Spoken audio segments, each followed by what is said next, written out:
I was halfway through my morning yogurt when my husband looked across the table and calmly stated that he was moving into his ex-wife's place for the next month. He used the smooth, matter-of-fact tone, as if telling me in advance somehow made the betrayal completely acceptable. Across the narrow kitchen, his 19-year-old daughter was already hovering with her smartphone raised, waiting to film my emotional breakdown so she could mock me online. My 15-year-old son sat completely frozen in terror, watching the spoon tremble in my hand as a sudden, icy numbness washed over my entire body. I did not scream, I did not cry, and I certainly did not give them the dramatic reaction they were begging to see. Instead, I calmly set my spoon down, looked my husband dead in the eye, and told him I needed to make a single phone call. To understand why I reacted with such absolute coldness, you have to understand the grueling life I had built as a trauma nurse in Charleston. Every single morning began in the pitch black at 5 a.m., pulling on faded Navy scrubs to face 12 hours of literal life and death chaos at the hospital. It was my exhausting shifts that paid our rent, kept the lights burning in our cramped apartment, and ensured my son Julian had everything he needed for school. My husband, Julian Sr., worked a mid-tier sales job where he used his slick charm to promise big promotions that never actually materialized. I had spent years managing the checkbook and quietly keeping our household afloat while he chased illusions of grandeur and patted himself on the back for doing the bare minimum. Our tiny two-bedroom apartment felt incredibly crowded with 4 people, especially with Julian Sr.'s daughter, Chloe, living with us for the summer. Chloe possessed all of her father's unearned arrogance but absolutely none of his charm, spending her days scrolling social media and finding passive-aggressive ways to remind me I was not her mother. We used to have a weekend routine of prepping meals together in that narrow kitchen, a fragile piece where I would chop vegetables while listening to my husband complain about his boss. On weeknights, we would crowd onto the living room sofa to stream movies, creating a superficial illusion of a happy, normal blended family. I constantly lied to myself, whispering that marriages go through dry seasons and that this distant companionship was enough to survive on. The illusion began to splinter about 8 months ago when Julian Sr. started shielding his phone screen from my sight whenever I walked past. He began placing the device face down on the counter, switching it to silent, and waking up at dawn to type frantic messages in the bathroom. Whenever I questioned the early hours, he would shrug it off as urgent client emails, but then the late-night strategy meetings began. 2 nights a week, he would return past 10 p.m., smelling distinctly of an expensive, floral perfume that definitely did not belong to me. He would immediately sprint into the shower to wash away the evidence, offering vague, distracted complaints about demanding clients whenever I tried to ask about his evening. Chloe started smirking during those late nights, looking back and forth between her phone and my face as if she knew a dark secret I was too blind to see. The dinner table turned into a silent battlefield where my attempts to talk about my intense day at the hospital were met with disconnected grunts. One evening, I tried to break the mounting tension with a light joke, asking if he was running a secret spy operation on his phone. Julian Sr. snapped instantly, his voice sharp and hostile as he accused me of looking for problems that did not exist. I looked at my son sitting there with his fork frozen halfway to his mouth, and a quiet alarm bell went off deep inside my chest. As an ICU nurse, I had spent years watching patients ignore the warning signs of trauma until it was far too late to fix the damage. I had held the hands of shattered women who made wild excuses for the toxic men who had put them in hospital beds. I promised myself long ago that I would never become a victim who chose blindness over reality, so I started keeping mental notes of the patterns. I noticed his late nights always fell on Tuesdays and Thursdays, and I noticed how quiet my son became as he retreated to his room to avoid the storm.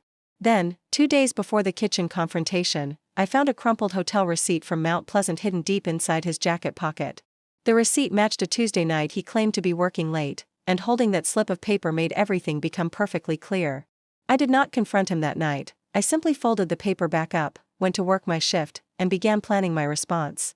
So when he sat across from me 2 mornings later announcing his temporary relocation to his ex-wife's couch, he thought he was playing me. He claimed he was just practicing the ultimate transparency, totally unaware that he had walked right into a trap I had spent 48 hours setting.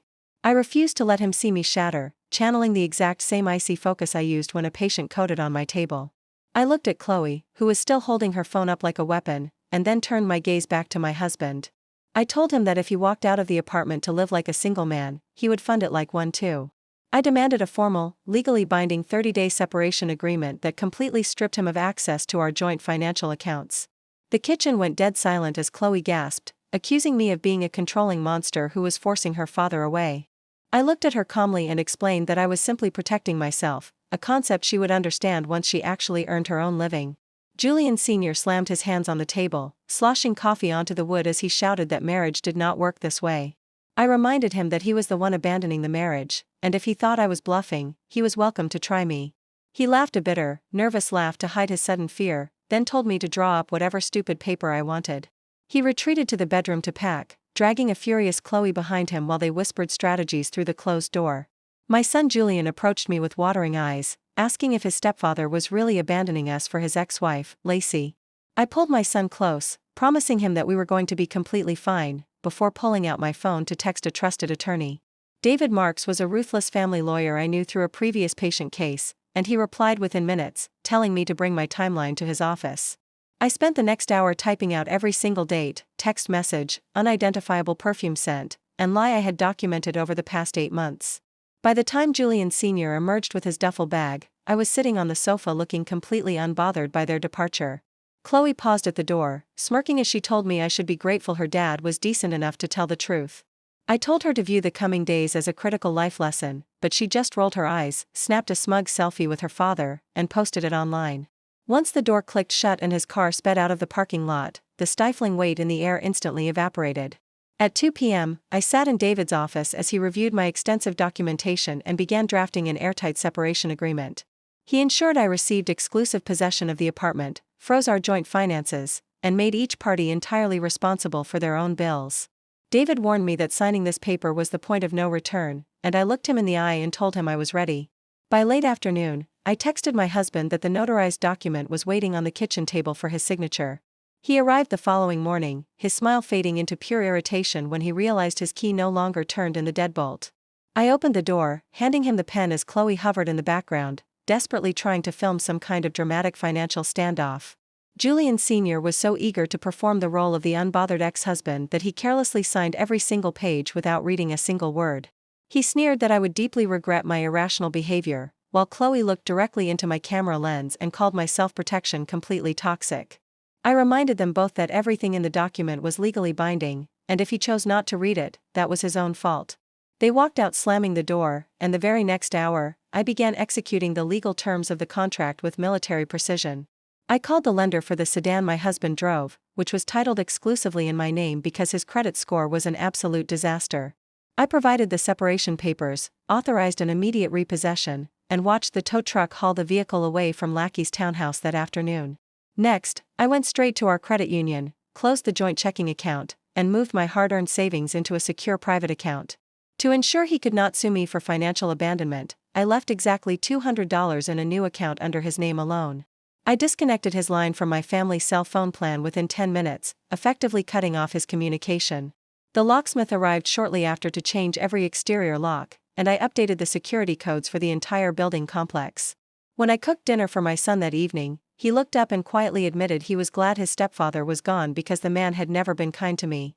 3 days later, the final piece of the puzzle arrived via email from a private investigator I had secretly hired months ago. The file contained dozens of time-stamped photographs of Julian Sr. and Lacey together at various hotels and wine bars over the past year. But the true heartbreak was a screenshot of a group text including Chloe, who had been actively tracking my nursing schedule to help them coordinate the affair. She had literally texted her father that I was completely clueless, proving she was not just a bystander, but an active participant in the betrayal. I uploaded the evidence to secure flash drives, forwarded the entire file to David, and watched him file for a fault-based divorce the next morning. Within days, my phone exploded with frantic voicemails from my ex-husband as his cards were declined at gas stations and grocery stores. Chloe left vicious messages calling me pathetic, but I simply saved every single audio file as evidence and blocked their numbers one by one. By the end of the week, Chloe took her manufactured rage to social media, posting a tearful video claiming I had cruelly stripped her father of everything. Her friends flooded the comments with emojis and insults directed at me, but I refused to engage with her digital performance. The truth has a beautiful way of surviving formatting, and I knew a judge would care about legal evidence, not social media likes. On day 11, the quiet of my evening was shattered by a violent pounding on my apartment door.